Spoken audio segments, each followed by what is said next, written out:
What's up guys, Dan from the Headwaters Kayak Shop, and I'm joined by my friend Tim Reynolds here. He's a part of our local bass fishing scene, and he fishes out of a tricked out Vibe Seaghost 130. And I realized we don't have a lot of content on the 130, so I asked Tim to bring his yak by so we could do a quick walkthrough. So here it goes, viewer's rig. Tim, say what's up. What's going on, guys? Tell me about your boat, man. What makes your boat unique from every other Seaghost? It's a 2018 Seaghost 130. I got it in smoke camo because the white, I feel, makes me more visible in the water. Main reason I went with smoke camo. Hang on a second. White makes you more visible? Tell me about that. Well, I think about like when you see white caps on the ocean, it stands out a lot. Okay. So to me, that makes me more visible. And plus, I don't know. I'm really partial to the smoke camo. I like it. All right, sounds good. I know somebody's going to ask that in the comment section, so I figured I'd get that out of the way. So I guess one of the most visible things is my fish finder unit. It's a Garmin 7.3 SV. SV stands for side view, which is side scan. So I really like the unit. Great maps, great imaging, and the Burley Pro sunshade I picked up from you, Dan, really helps with being able to see it on tournament days and just fun fishing days as well. Yeah, it looks awesome on there. How do you got the transducer set up on here? Transducer right now is just the standard plate that comes on the Vibe. I actually have a Burley Pro cover that's meant for a Hobie Outback that is able to adapt to the standard cover, so I can drop the transducer for full side imaging. Right now I get partial. Once you start getting deeper, I lose some some picture, but dropping that down below the bottom of the hole will give me full side imaging. Sweet. So the paddle park, standard Vibe feature, but I put a little mat on there just because when you're putting your paddle in there, you don't want to bang right on your hole and maybe spook a fish off. So I got a little padding on there. Front hatch, pretty standard. I keep my battery in there. Since it's a smaller battery, the bag holds it in there just fine. I keep the plastic weld repair piece in there because you might hit something on tournament day and have to do an emergency repair. So moving back along, I have the 10-knob wiring covers here. I just drilled some small holes in the front. All the wiring is contained inside the hole. It gives a nice clean look, I think. Very easy to install. Minimal drilling required, really easy. So let's see. Well, I noticed you got the Hinge Mod here. Tell me about how that works. I've seen that on a few boats, but I don't know. People ask me, how do I get that? How did you get that? So there's a Facebook page. It's Vibe Kayak Owners Group.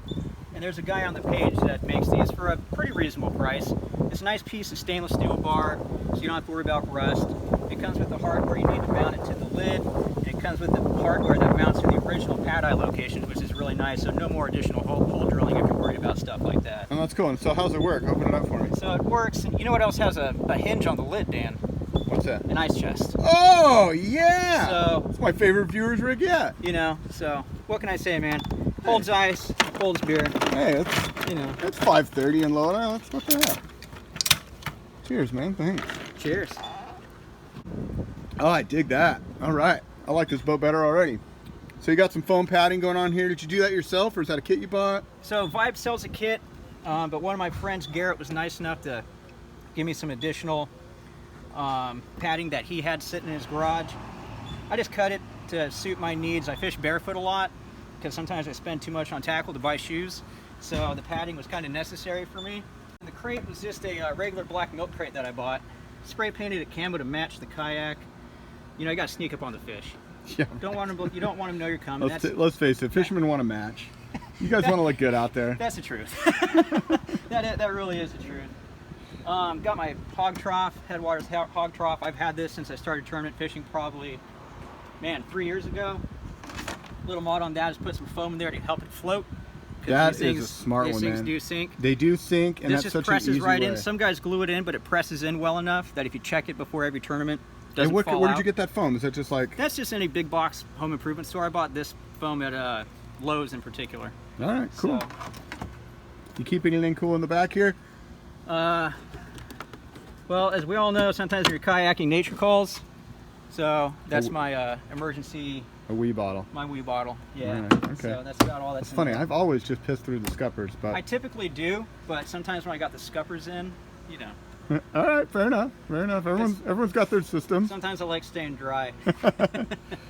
All right, you got all your rods set up. I noticed you didn't bring any tackle boxes. Yeah, I don't want people to know what I'm throwing on tournament day. I don't want to give it away. Be like, hey, did you see that viewer's rig? We can see what Reynolds is throwing. Sorry guys, not happening on this video. All right, fair enough. But usually I got about 5 in the back there. I'll keep my soft plastics, you know, when there's not beer up front, I'll keep the soft plastics in here. And then another nice feature about the Vibe is it has a tackle box holder on each side of the seat with bungees to retain them. One mod I do plan on doing is taking a piece of C-board and actually enclosing that a little bit and making more of like a cargo pocket so I can put pliers and stuff like that in there, because right now I just take my pliers and kind of stick them in the bungees and hold them in place. Yeah, so well, Burley Pro has a couple of different mods too. I just checked out at Paddle Sports Retailer. Yeah, I saw that on your video. Yeah, that'll be kind of cool. Yeah, so. then of course we got a donkey leash. That's how I keep those pound-and-a-halfers I catch from swimming off on me. You got your GoPro mount up here. You filming it all while you're out there? GoPro, not as much as I should be. Sometimes I feel like I get too distracted from getting the perfect shot or making sure it's on all the time. So I got another camera that mounts up on the screen here, or the sunshade up for the fish finder screen. And where can people watch your adventures then? I'm mostly active on Instagram. I'll do short videos on Instagram. What's your Instagram? You can find me on Instagram at Timmy Toast. At Timmy My Toast. nickname is Toast, so you can find me at Timmy Toast. All right, I'll link that up on there. And then let's see, if we want to check out the other side, I got the Yak Attack HD anchor trolley. That's good for when you're fishing in the river and you got currents. I installed it the day before an ocean fishing trip when I was going to need to be anchoring for fishing for sharks. And so I've had an anchor trolley on every kayak I've owned. I just feel it's something that if you use it once, you paid for it right there. Yeah, and these ones are nice and clean that when you're not using it. The Yak Attack lever lock, it stays nice and high and tight and out of your way, so you don't really notice it. Definitely. The other thing I want to talk about is the paddle. I see you don't use the stock Vibe paddle, probably because I've preached to you for years, but tell me about your paddle. So the paddle is an Aquabound Manta Ray carbon. So it's a carbon handle, has an adjustable ferrule, which is nice because I call it like micro adjustable. It's not just like your 3 clicks. You can dial in the feathering where you want it. I usually only feather about 15 degrees. I got a hand that I broke a couple years ago, and anything over 15 is a little too much torque for my hand. In terms of, you know, twisting back around. But yeah, I really like it. Super lightweight. I mean, the fact that Vibes come with the paddle is a great feature. And it's a great backup paddle. When I'm doing a tournament, I will actually take the paddle, since it comes apart in 2 pieces, and put it in the hole in case my paddle floats off or it breaks somehow. So I got a backup paddle. Yeah, it's always smart to have a spare. So, I mean, and, you know, that's your moto. That's how you're getting home. Pedal kayak guys, you know, a lot of them have backup paddles too in case their drive breaks. It's the same concept. Yeah. You know, you don't be floating around out there forever until somebody finds you. Yeah, you don't absolutely. always have cell service on the water. Yeah, or you accidentally like lose a paddle. I mean, it's happened to me. I've had to use a spare a few times to get home, so smart. Yeah, always a good idea. Let's see. Oh, one little thing I did back here is my Vibe didn't come with tie-down rings. The bungees originally just went around the adjustable thumb screws like this, and so I found these little guys on Amazon for like $6 or $8. It's actually a set of 8, but since my kayak only has, 6 thumb screws, I just put 6 on there. But they're nice, black, so it matches the tracks, matches everything is black, and it just really makes it easier to use the bungee system. Nice. Well, Tim, I appreciate you letting me check out your boat, man. The first time I saw it, I was like, I definitely want to get a viewer's rig because he's kept it simple, but yet it's super effective. Obviously, the fish finder is cleanly rigged. I like the hatch mod. So I wanted to just give this to you guys to give you some ideas. The Vibe Seaghost in general at $8.99 comes with a basic paddle. Is one of the best deals in the industry. For the size too, it's actually very lightweight. Considering it's a 13-foot boat, it's very wide. It weighs, the bare weight holds 75 pounds. I car top this thing by myself. I'm a smaller guy, I'm about 5.5 feet tall, 130, 135 pounds. I get it up on the roof, no problem.